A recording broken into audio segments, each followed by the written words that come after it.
austerity measures, o sea, básicamente temas de austeridad fiscal. En el caso de África tiene que ver más con temas de estados fallidos, o sea, básicamente son distintas las causas, pero que llevan a una misma tendencia, que es a privatizar en cierta medida los sistemas educativos. Y entonces la pregunta más importante que uno tiene que hacerse, obviamente como académico o bueno, como alguien que le interesa las políticas públicas, es, bueno, ¿funcionan o no funcionan los mercados educativos? Así de simple la pregunta y así de compleja también de responderla. Y para eso entonces simplemente porque quiero derribar, quién sabe, un poco, si se puede, los prejuicios que todos tenemos en estos temas, y tendemos a pensar que esto es un tema de Argentina en los 80, Chile en los 70, qué sé yo. Esto es un problema, por lo menos desde la economía política, campo donde yo provengo, digamos, de los últimos 200 años y más. Economistas neoclásicos, o sea, clásicos en realidad, no neoclásicos, clásicos, como Adam Smith estaban a favor, ¿no es cierto?, de los mercados educativos, pero otros tan importantes como Mills estaban totalmente en contra. Porque justamente veía que los padres no tenían una posibilidad de estar eligiendo escuelas y que las escuelas no iban a finalmente competir. Simplemente quiero decir que esto entonces no es un tema entre economistas versus sociólogos, ni izquierdas versus derecha. Es un tema intelectual que ha estado por lo menos en la esfera de la academia en los últimos 200 años, también entre sociólogos y economistas, desde el punto de vista, como digo, neoclásicos. Obviamente todos conocen a Friedman, Schutz, etcétera, que hablan de los cuasimercados, y básicamente lo que ellos plantean es que la competencia va a generar mayor divergencia en las prácticas, es decir, va a generar innovación, va a generar una destrucción creativa entre las escuelas.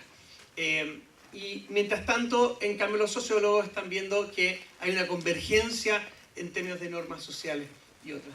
Entonces, bueno, ¿qué nos muestra la evidencia respecto a la competencia?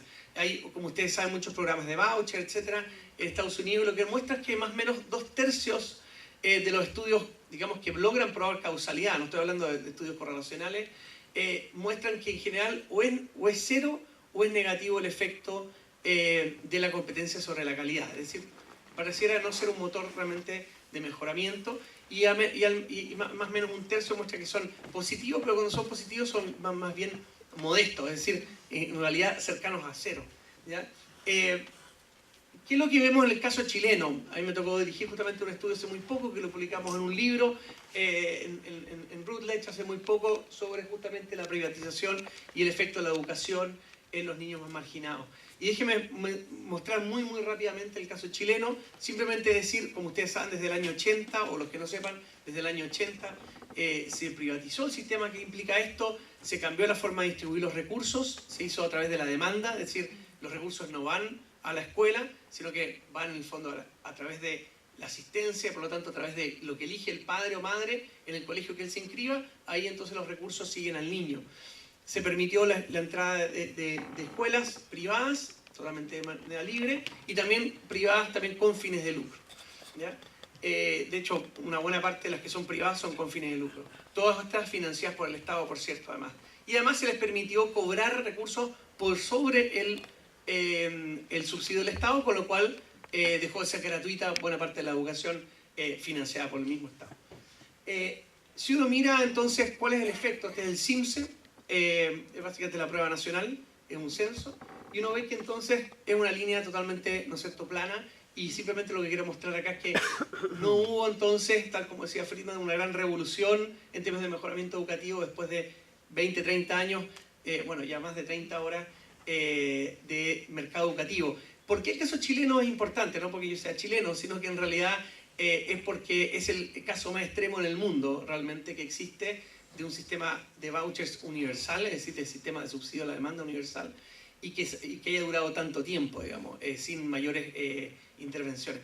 Entonces lo interesante es ver, primero que nada, eso. Segundo, que la desigualdad en realidad no ha disminuido, en general ha aumentado por un tema de segregación obviamente, entre familias y escuelas, porque básicamente las escuelas pueden cobrar un financiamiento compartido, que es básicamente un delta pequeñito, le pueden cobrar $5, $10, $20, entonces las familias se ordenan y los colegios se ordenan exactamente como la billetera de cada familia. Y por lo tanto eso es lo que hacen, igual como haría un mercado, digamos, de zapatillas, que eso podría estar muy bien, o digo zapatillas acá, no sé si se dice igual, zapatos, digamos, ahora, esos son obviamente datos generales, no te puede decir nada de causalidad ni nada, pero el estudio que hicimos, y es el que les estoy mostrando ahora, efectivamente a través de una serie de técnicas econométricas que corrigen por sesgo de selección, endogeneidad, etcétera, etcétera, logra ver entonces y demostrar con los mejores métodos econométricos que hoy día tenemos, demostrar que efectivamente aquellas comunas, el país en Chile se ordena por comunas, son 345 comunas en el país, uno puede identificar el nivel de competencia que existe entre las escuelas en cada comuna y ver entonces si en aquellas comunas que hay más competencia entre escuelas existe mejor calidad. Al ver eso, efectivamente lo que vemos es que no hay, o sea, el efecto en realidad es negativo, es decir, aquellas comunas donde hay más competencia tiende a haber menor resultado en términos incluso tomando datos de una serie, digamos, longitudinal. Por lo tanto, se logra probar a través de distintos mecanismos, como digo, cierta causalidad. Es decir, nuevamente logramos probar econométricamente que no es verdad que más competencia en el caso de la educación genera mayores resultados. Ahora, lo interesante que uno podría decir, bueno, es por qué, y esa es la gran pregunta, ¿por qué pasa esto? ¿Por qué es tan contraintuitivo que en el mercado de la carne, o el mercado de la soya, o el mercado de cualquier cosa, pareciera que entre más competencia es mejor? ¿Y por qué la educación? Simplemente porque pareciera que un derecho social no va a funcionar en el mercado, y que podría decir, no lo compro mucho, digamos. Parece algo más como de posiciones políticas que algo más serio. Pero en realidad, si uno mira los supuestos del modelo, de cualquier modelo de los que tuvieran algún curso de economía, se acordarán, ¿no es cierto?, que había una demanda, una oferta, y para eso había algún tipo de supuesto de cómo funcionaba este mercado. Uno de los supuestos más importantes del modelo neoclásico, ¿no es cierto?, es que las personas tienen información completa, o al menos tienen suficiente información.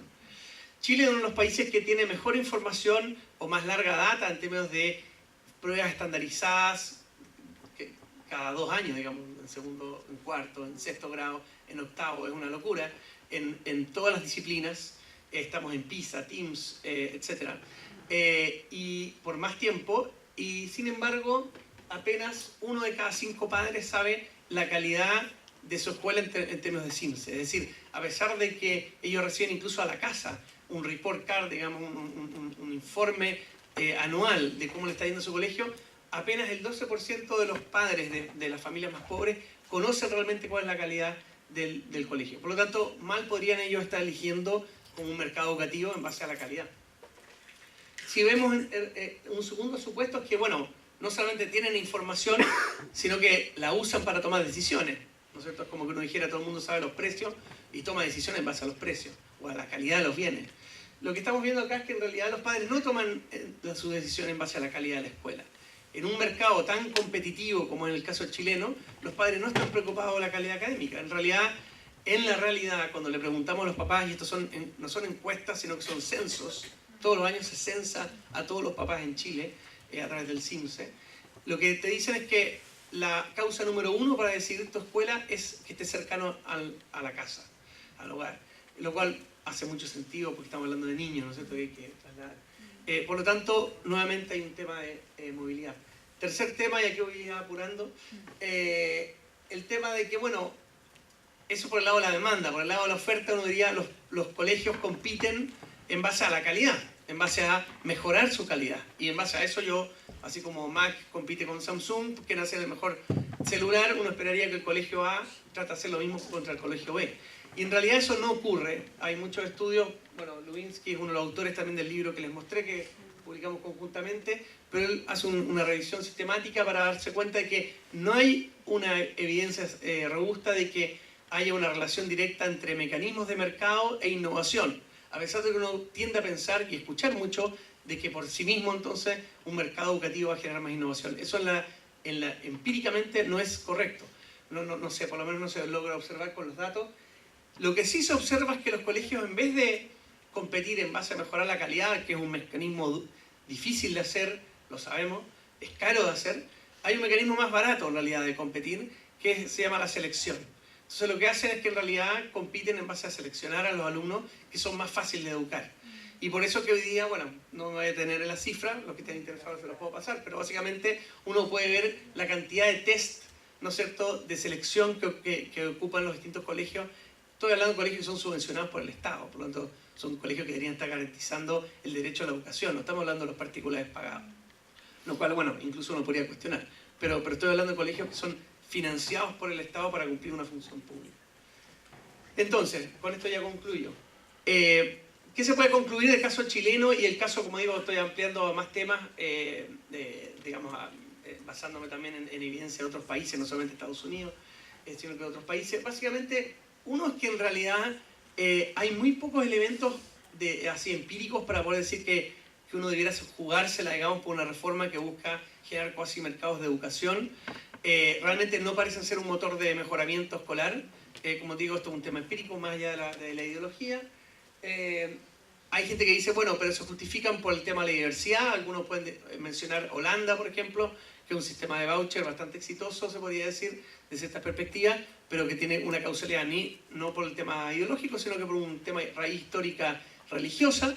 Pero si uno va a Finlandia, yo he tenido la suerte de estar, digamos, en colegios finlandeses, y ellos justamente apuestan por la diversidad al interior de la escuela, no entre escuelas como tendemos a entenderla la sociedad latinoamericana, que tendemos a siempre estar buscando un poco estos guetos entre distintos estratos de la sociedad.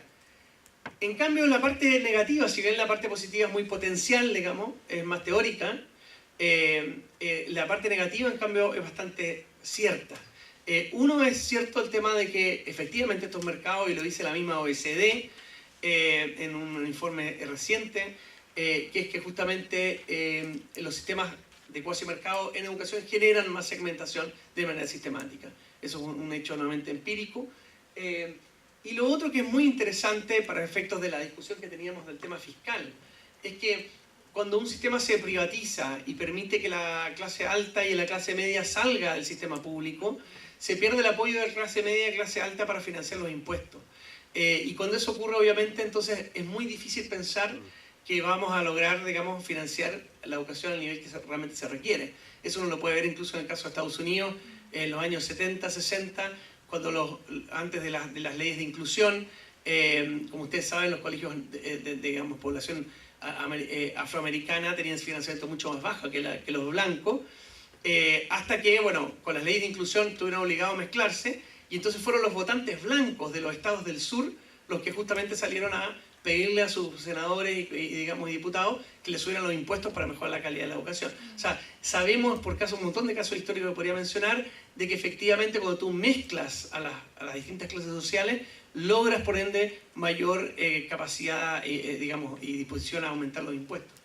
Y para ir cerrando entonces, simplemente decir, bueno, ¿cuáles son los desafíos? Yo creo que los desafíos, en el caso, como digo, bueno, argentino, claramente hay un tema de aumentar el gasto, aumentar claramente cómo se gasta, se han hablado temas de corrupción, temas probablemente de ineficiencia, pero también, bueno, si efectivamente se opta por un tema del sector privado, bueno, ¿en qué cosas se puede hacer? ¿En qué cosas sí se puede incluir, en qué cosas no? Y principalmente, más allá de más o menos privatización, es el cómo. Y cómo se hacen marcos institucionales robustos que van más allá, digamos, de temas de la regulación, financiamiento, sino que también temas de responsabilización. Y una responsabilización que no va simplemente para penalizar cosas, sino que cómo se apoya a las escuelas a mejorar. Y dentro de eso, y con esto ya dice que termino, si no Alejandra creo que ya me mata, es simplemente decir herramientas como esta, y aquí paso un aviso casi publicitario, digamos, pero es lo que una de las cosas que estamos haciendo en Suma, este laboratorio latinoamericano creado por el BID y 7 otros países de América Latina, esperamos que Argentina también se sume luego. Entre otras cosas, este tipo de análisis lo que estamos haciendo, que es hacer un systematic review. Estos son metaanálisis de evidencia. Acá he resumido más de 10.000 papers académicos mundiales, junto con una institución inglesa que estamos trabajando, para ver fehacientemente cuáles son aquellas prácticas pedagógicas dentro de la sala de clase que mejoran el aprendizaje. Entonces, por ejemplo, uno puede ver que cosas como feedback, o sea, retroalimentación, o, por ejemplo, como técnicas de metacognición, tienen efectos de hasta 8 meses de aprendizaje. Un panelista en el panel anterior hablaba de los meses en PISA, ¿no es cierto?, los años. Hablaba de 40 puntos un año. Bueno, eso lo que está diciendo que en una intervención de retroalimentación, que además es sumamente barata, genera impactos muy altos, digamos, de hecho, hoy día una de las herramientas, digamos, más potentes, digamos, para mejorar la educación. Entonces, simplemente para decir, aquí hay que efectivamente aumentar el gasto, mejorar cómo se gasta, y para eso hay una serie de herramientas, y bueno, y para todo eso obviamente se requiere voluntad política, y los felicito que esto ya demuestra que hay voluntad, por lo menos en la sociedad civil, para eso. Así que muchas gracias.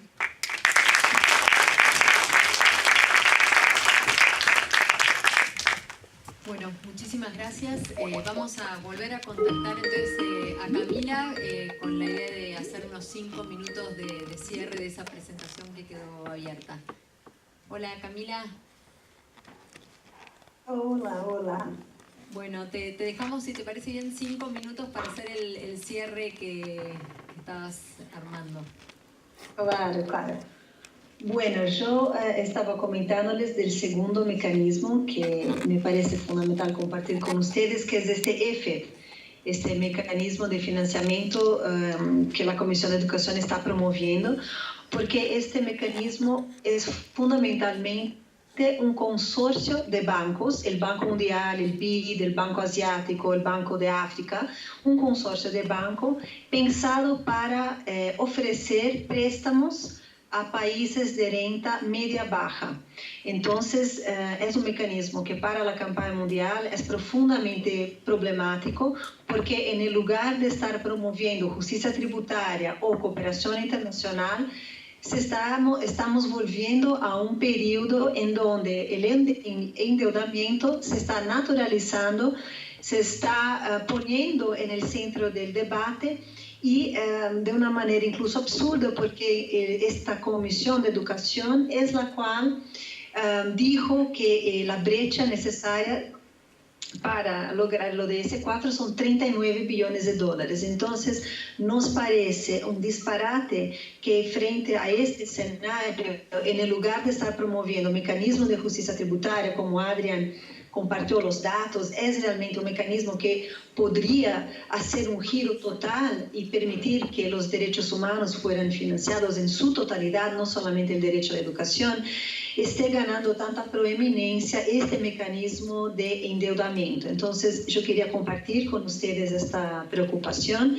Evidentemente, ahí también viene una agenda atrelada. La Comisión de Educación promueve también todo un enfoque en resultados mensurables de aprendizaje en financiamiento por resultados, que contradice la Agenda Educación 2030, que es la agenda internacionalmente consensuada, bastante amplia, la cual sentimos que podemos apoyar plenamente, y también pone en jaque todo un tema de soberanía. Entonces, nos parece que es clave conocer esta discusión, esta pauta internacional, y hacer frente a eso.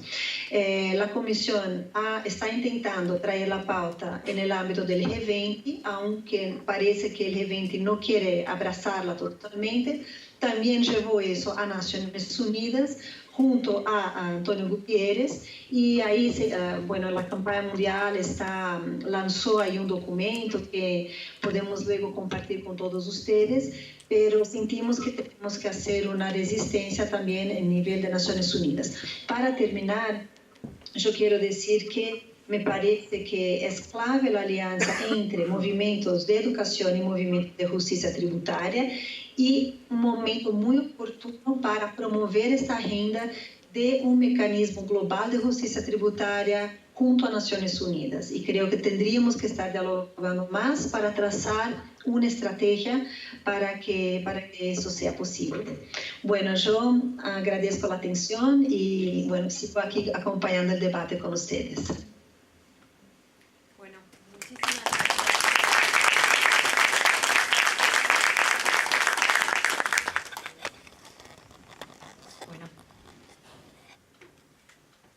Bueno, muy bien. Entonces, ¿ya se va a quedar para las preguntas? No. ¿Sí? Ah, perfecto. Buenísimo. Sí, por ahí, ¿no? Y ya la dejamos conectada para que pueda escuchar la última presentación.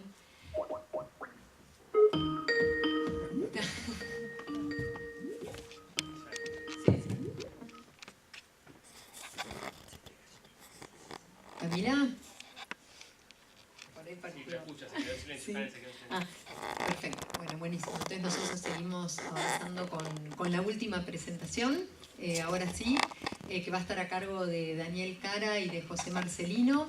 Daniel es coordinador general de la Campaña Nacional por el Derecho a la Educación desde el 2006, fue miembro de la dirección de la Campaña Global por la Educación muchos años y del Comité Directivo de la Campaña Latinoamericana por el Derecho a la Educación y también coordinador de los ejes de gestión, financiamiento y control social en varias de las conferencias nacionales de educación. Marcelino es profesor de la Universidad de San Paulo, tiene experiencia en el área de política y gestión educativa con énfasis en financiamiento de la educación, municipalización de la enseñanza, régimen federativo y educación rural, y además fue presidente de Fineduca, la Asociación Nacional de Investigación en Financiamiento de la Educación. Bueno, acá va a ser interesante, podemos escuchar de primera mano una experiencia que estuvo a cargo de ellos, así que buenísimo, yo los mantengo al tanto del tiempo, pero... Sí, sí. Hola, buenas tardes a todos y todas. En primer lugar, es un placer estar acá en Buenos Aires, en Argentina. Yo voy a intentar hablar en portuñol, yo creo que es comprensible, ¿no? Sí. Es un portuñol avanzado porque mi abuela era española, entonces se queda más tranquilo. Y después paso la palabra para Marcelino. Yo voy a hacer un retrato de la educación de Brasil y por qué nosotros trabajamos con lo costo alumno calidad. Tenemos muchas cosas para hablar con la presentación de André de Chile. Sí, porque ahora hay una presión muy grande en Brasil por la privatización de la educación con el gobierno Temer. Entonces después incluso quiero hablar con usted. Pero bueno, es necesario hacer una mirada sobre lo que es la educación y los desafíos de la educación en Brasil. Brasil es un país ahora con casi 200 millones de personas. En términos de educación tenemos en nuestras redes públicas algo como 40 millones de estudiantes solamente en la educación pública. Incluso con la privada es algo como 51 millones de estudiantes, entonces es mucha gente. Pero tenemos que colocar mucha gente en la escuela. En la creche, por ejemplo, para que creche, no sé si comprenden lo que es. Sí, los jardines, sí. En los jardines tenemos que para garantizar que 50% de las crianças de 0 hasta 3 años tengan la posibilidad de estar en los jardines, tenemos que crear algo como 3,4 millones de matrículas. Entonces, mucha gente.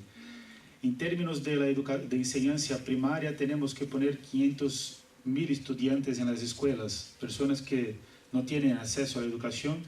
En general son de Amazonia, de las regiones más pobres del Nordeste o entonces de las periferias de las grandes ciudades. Y tenemos aún un desafío de poner algo como un millón de personas, más o menos, en la enseñanza secundaria. Entonces tenemos un desafío educacional muy grande, muy alto. Y más do que eso, en términos de educación de jóvenes y adultos, algo como 13 millones de matrículas para alfabetizar los adultos idosos que no tienen, y los jóvenes que no son alfabetizados.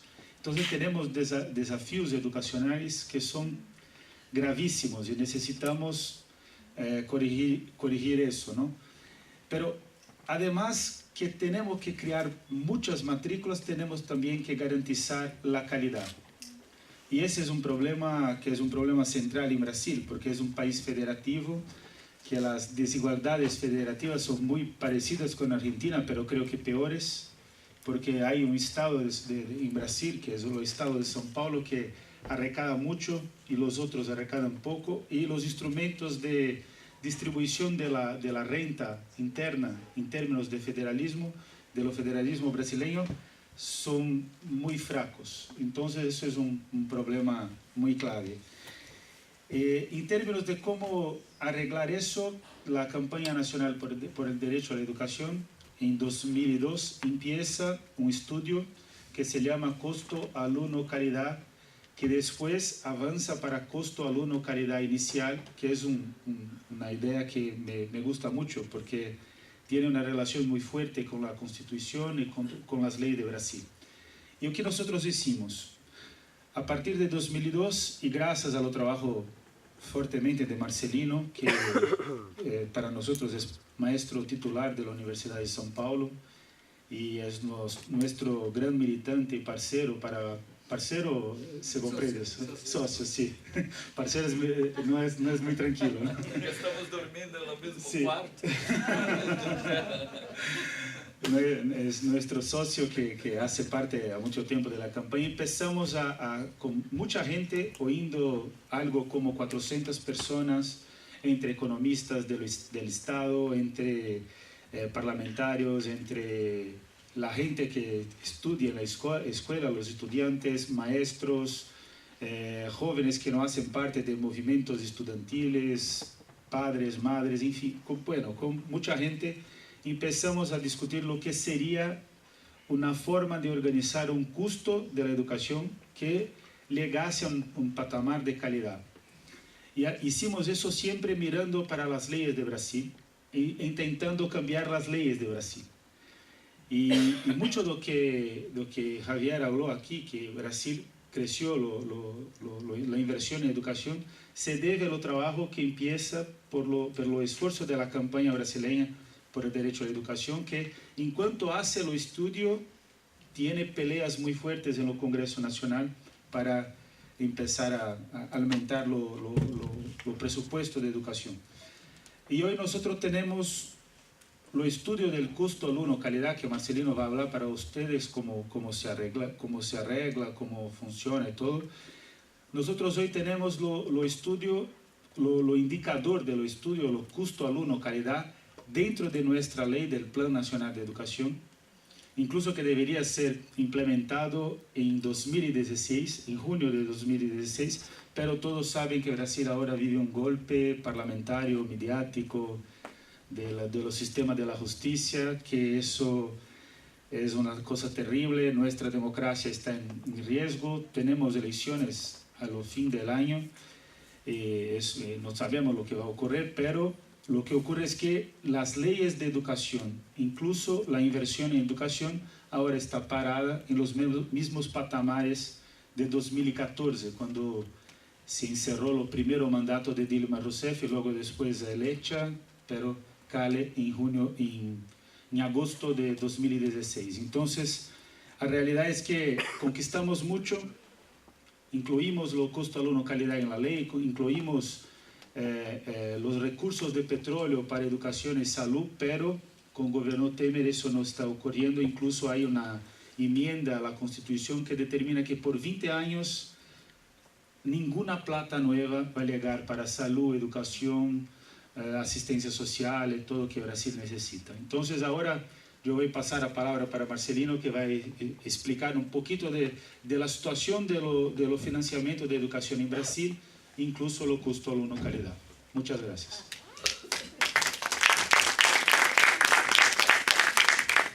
Buenas tardes. Mi portuñol es muy peor que de Daniel, entonces hay que hacer un gran esfuerzo. Mas vamos lá. Creo que para pensar, tengo que ser rápido, mas creo que dos cosas de Brasil, del sistema, es importante.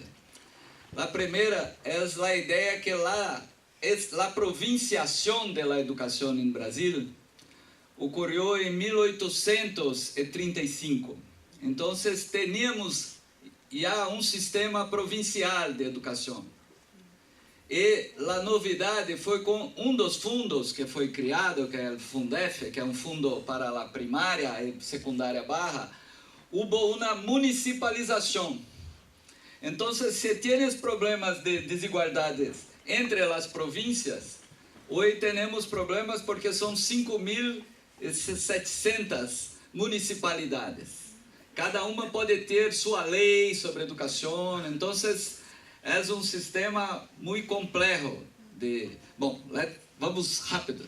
Esto es dizer que sem imposto não há política pública. Finlândia, países que têm política pública, cobram tributação. Sim. A segunda é que PIB não é tudo. Não dá para dizer que Argentina e Brasil gastam o mesmo que Estados Unidos porque gastam 6% do PIB. Não se gasta PIB, se gasta dólar por estudante. E aí a diferença é abissal. ¿ok? La tercera es que da para se tributar más, ¿eh? O sea, en los países de América Latina se tributa muy poco los ricos, ¿eh? Entonces Brasil tiene 8 millones de kilómetros cuadrados, básicamente en la mano de los grandes propietarios rurales, y los propietarios de carros pagan 15 veces más tributos que los grandes propietarios de las propriedades rurales. Entonces, es posible, ¿eh? La tercera es, la gran cuestión es la disputa del fondo. Entonces, por ejemplo, los intereses de la deuda, que van básicamente para 100.000 familias, es más o menos o equivalente a lo gasto en educación que va para 40 millones de estudiantes. Entonces, la cuestión siempre es la disputa por el fondo público. Bom, acá creo que Daniel y yo ya dissemos, una cosa importante que creo que es una experiencia positiva de Brasil, es la idea de en la Constitución tenemos una asignación presupuestaria para la educación.